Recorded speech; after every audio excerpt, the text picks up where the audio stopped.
मित्रों नमस्कार। पावन ज्योतिष प्रभात यूट्यूब चैनल पर आप सबका स्वागत है।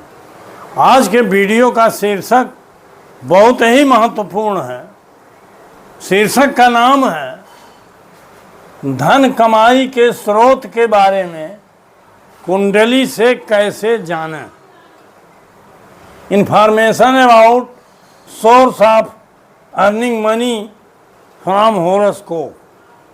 जी हाँ, आप सभी जानना चाहते हो कि कुंडली देख करके ये कैसे पता करें कि किस क्षेत्र में या किस माध्यम से या किस स्रोत से हमें धन की कमाई होगी। ये कुंडली निश्चित रूप से बताती है, लेकिन उसको देखना सीखना पड़ेगा। और आज की वीडियो उसी पर आधारित है। इसके पहले भी 2 वीडियो हमने दिया है और दोनों वीडियो में हमने वादा किया था कि हर कारोबार, हर सोर्स ऑफ अर्निंग मनी मतलब धन कमाई के हर स्रोत के बारे में हम अलग अलग वीडियो दे करके जानकारी देंगे।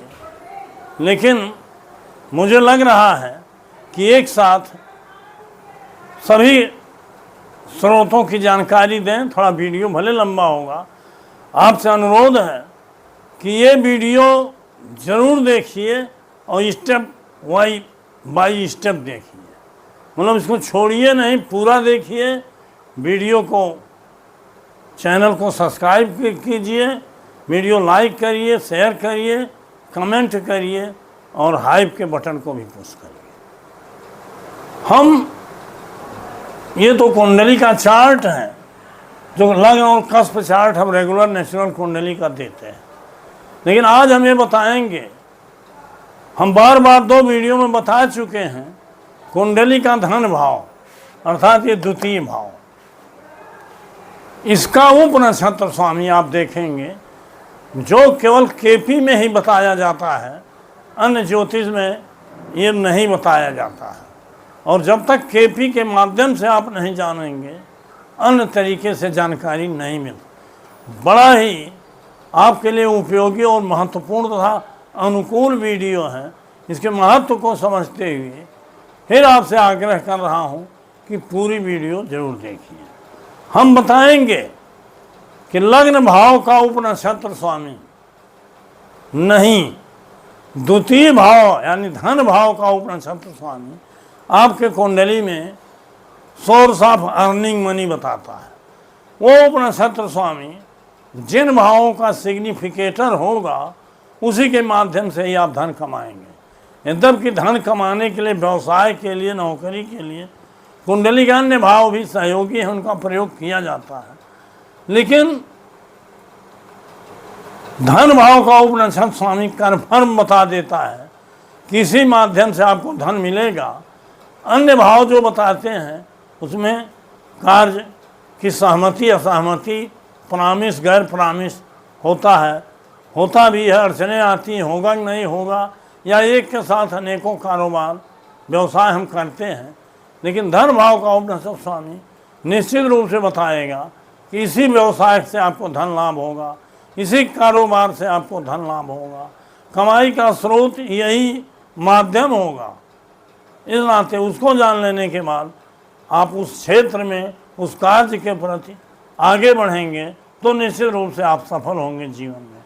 आइए, चूँकि इतनी जगह नहीं है यहाँ कि हर भाव के बारे में हम लिख करके नोट दे सकें, इस नाते हमने नोट किया है पेपर पे, उसके माध्यम से आपको हम धीरे धीरे बता रहे हैं।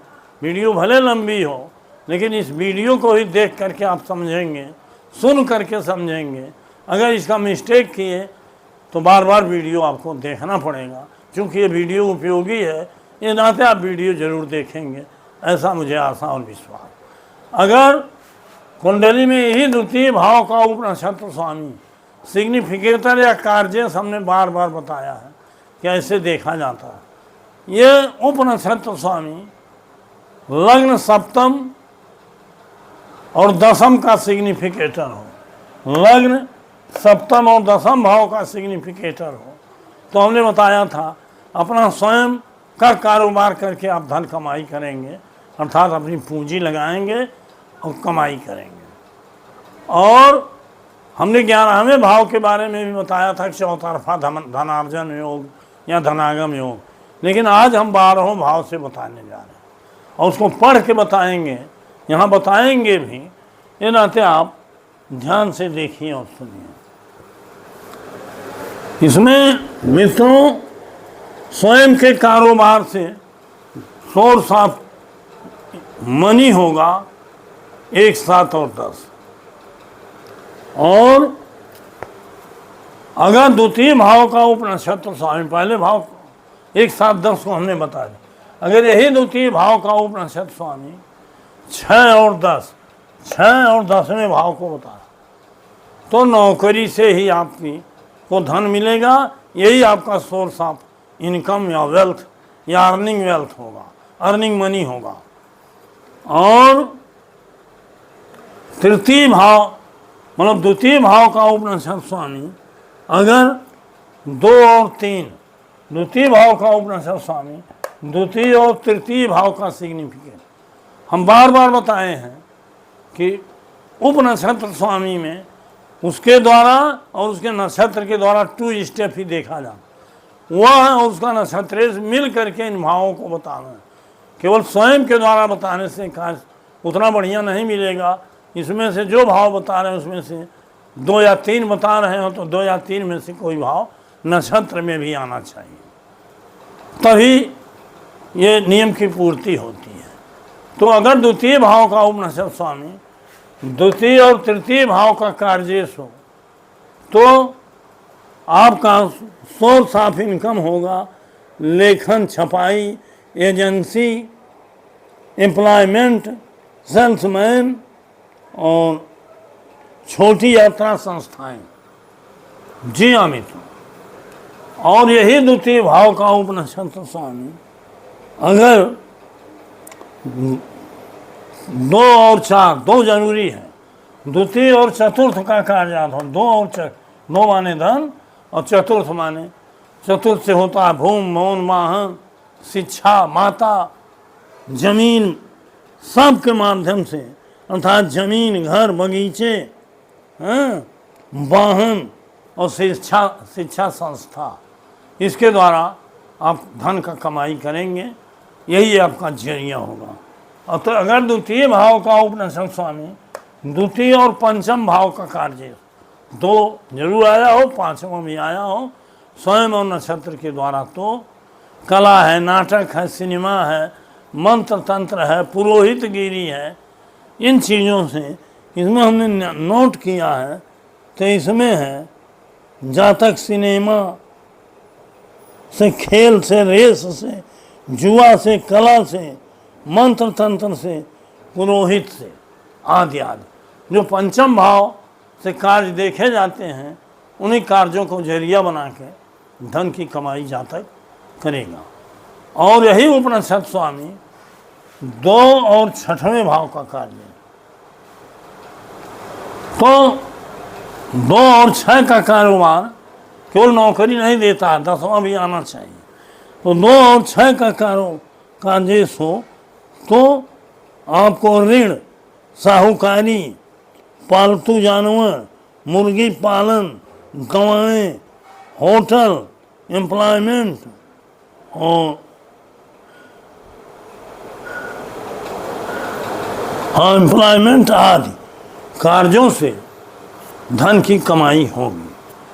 और अगर यही उपनक्षत्र स्वामी 2 और 7 का कार्य, 2 और 7 का तो अभी बता रहा हूँ, 2 और हर भाव का बता रहा हूँ। पहले तो लग्न का बताया, फिर द्वितीय इस तरह से आ रहा हूँ।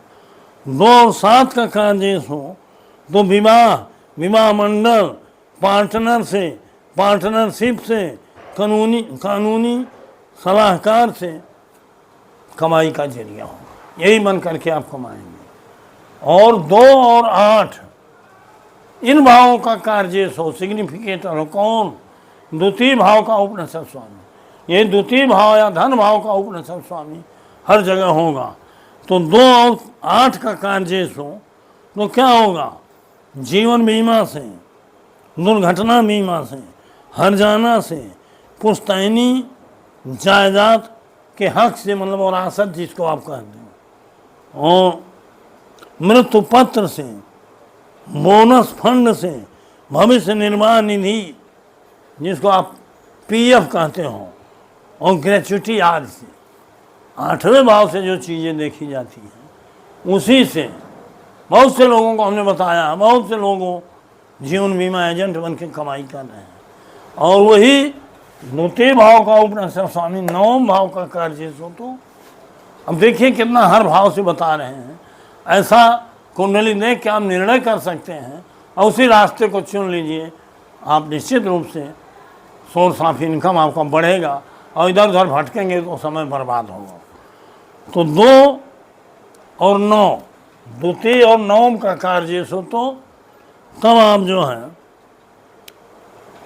इंपोर्ट एक्सपोर्ट कारोबार, इंपोर्ट एक्सपोर्ट आप जानते हो, और ग्रंथ प्रकाशन, विदेश यात्रा संस्था और विदेशी लोगों का संशोधन, धार्मिक संस्थाएं, मंदिर आदि से आप धन कमाओगे। यही सोर्स ऑफ इनकम होगा, अर्थात धन कमाने का आपका जरिया होगा। 9वें भाव तक हम आ गए हैं। अब 3 भाव और रह गए हैं, 10वां, 11वां और 12वां। अगर यही उपनिषद स्वामी, द्वितीय भाव का उपनिषद स्वामी 2 और 10, यही 2 भावों का कार्य हो तो क्या होगा? सरकार से 10वां होना है सरकार के, सरकारी 6वां 10वां होगा, नौकरी करेगा, सरकारी की गारंटी नहीं है। लेकिन 2 और 10 होगा सरकार से, सरकारी नौकरी से, नेतागिरी से, या बहुत बड़े अच्छे कारोबार से जिसमें बहुत ज़्यादा पूंजी लगती है, फैक्ट्री, कल कारखाना वगैरह वगैरह, और नेता से, नेतागिरी से। द्वितीय और 10वां का कार्य होना चाहिए। तो इससे आपका धनागम होगा, धनार्जन होगा, ये सोर्स ऑफ इनकम होगा। और द्वितीय भाव का उपनिषद स्वामी अगर 2 और 11, इस पर वीडियो हमने दिया था, सबसे पहली वीडियो 1 हफ्ता पहले, चौतरफा धनागम, इसको धन की चिंता होती नहीं है, अनायास धन आता जाता है, लॉटरी से भी आ जाएगा, जुआ से भी आ जाएगा, मित्र भी मदद कर देंगे, अपना भी नौकरी से, व्यवसाय से, मैंने चतुर्दिक धनागम होता है। इसमें हमने नोट किया है धन की चिंता नहीं होती है, पैसा कमाने के लिए अधिक कष्ट नहीं उठाने पड़ते, दोस्त फौरन सहायता करते हैं, रेस, लॉटरी वह अचानक धन लाभ होता है, और कम निवेश पर अधिक मुनाफा होता। आप शेयर मार्केट में जो निवेश करते हैं उसमें कम निवेश पर अधिक मुनाफा हो जाता है। ये बहुत ही भाग्य का सबसे चमत्कारी योग है। अब द्वितीय और 11वें को बताया, 12वें से भी जान लीजिए। ये वीडियो बार बार देखिए, क्योंकि 12वें भाव से होने वाला सोर्स ऑफ इनकम और द्वितीय भाव से ही जान लोगे कि कौन सा कारोबार या कौन सा बिजनेस या कौन सा नौकरी या कौन सा व्यवसाय हम करें कि कमाई लगे, उसी रास्ता पकड़ लोगे तो स्पीड पकड़ लोगे, नहीं तो जीवन भर इधर उधर भटकोगे। द्वितीय और 12वां किसको कहते हैं? जेल को, अस्पताल को, शमशान को, यहाँ से भी कमाई होती है। इसमें भी हमने नोट किया है, कहाँ से? जेल, अस्पताल, शमशान, गुण विद्या, हाँ, आदि के जरिए धन कमाते हैं। जेल, अस्पताल, शमशान या गुण विद्याओं के द्वारा 12वें भाव से भी धन की कमाई होती है मित्रों। विदेश से भी धन की कमाई होती है, 12वां भाव विदेश का भी है। इस तरह से अगर द्वितीय भाव का उपनिषद स्वामी लग्न से लेकर के 12वां भाव तक का, भाव का ही नहीं, भाव समूह का, मतलब उसमें द्वितीय भी शामिल हो, अन्य भाव जो हैं वो भाव समूह उसको हम कहते हैं। तो आप इसी तरीके से धन कमाई का स्रोत अपनी कुंडली से खोज करके, जान करके और उसी रास्ते पर बढ़ोगे तो निश्चित रूप से आप एक धनवान व्यक्ति बन जाओगे और आपका जीवन बहुत ही स्थिर और सुसंपन्न हो जाएगा। आप समृद्ध धन वैभव से भरपूर हो जाओगे। वीडियो लंबा न हो लंबा हो गया होगा। आज का टॉपिक है समाप्त करता हूँ। पुनः मिलूँगा 3 दिन बाद नए शीर्षक के साथ। बहुत बहुत धन्यवाद। हार्दिक शुभकामनाएं।